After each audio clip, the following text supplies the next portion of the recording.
in this tutorial, we are going to create a basic view model.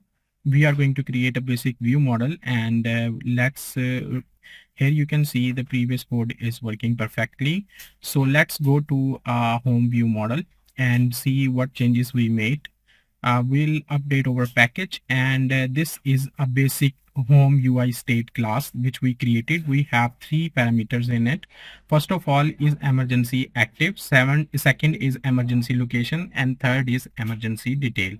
Then we created a mutable state just like before and created 2 functions. First one is simulate emergency, which is using a ViewModelScope.launch function. We can do all kind of asynchronous tasks inside it, and we are using a delay function to simulate asynchronous delay.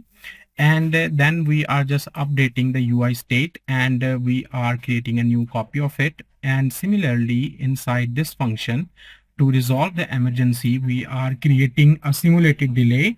Then we are updating the parameters of the UI class.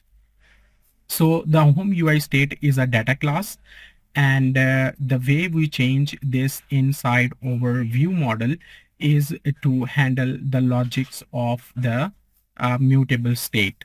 So this is a very basic way of creating a home screen attached with a view model. So we are passing one more parameter to this home screen composable, which is a view model. Where this view model is coming, this is a extended function from androidx.compose.lifecycle.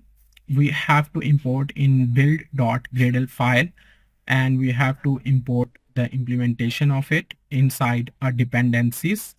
If we go to the documentation of the Android, we'll see the current version of the lifecycle view model, which is 2.9.0.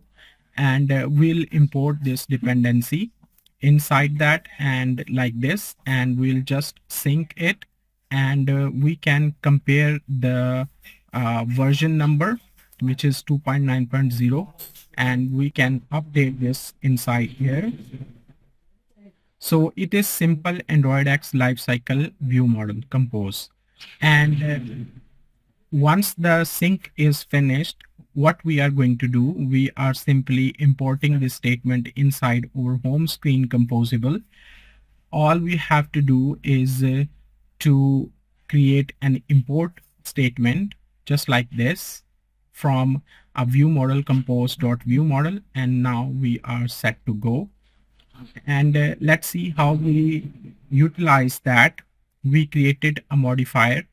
Then we created a view model. We created an instance of a view model. Then we save a UI state, and we are reading this is emergency active parameter.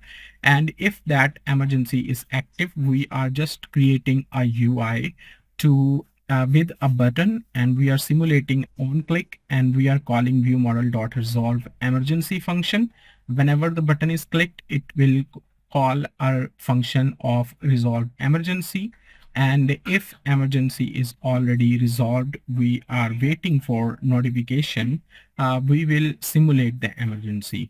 So that's the two function which we are using from a view model, and if we see it in running over Android, it is working just like before. So it is creating a delay, which is asynchronous delay, which is a natural simulation, because when we do some backend management, it creates some delay. So that's all for today's tutorial. See you in the next one. Thank you.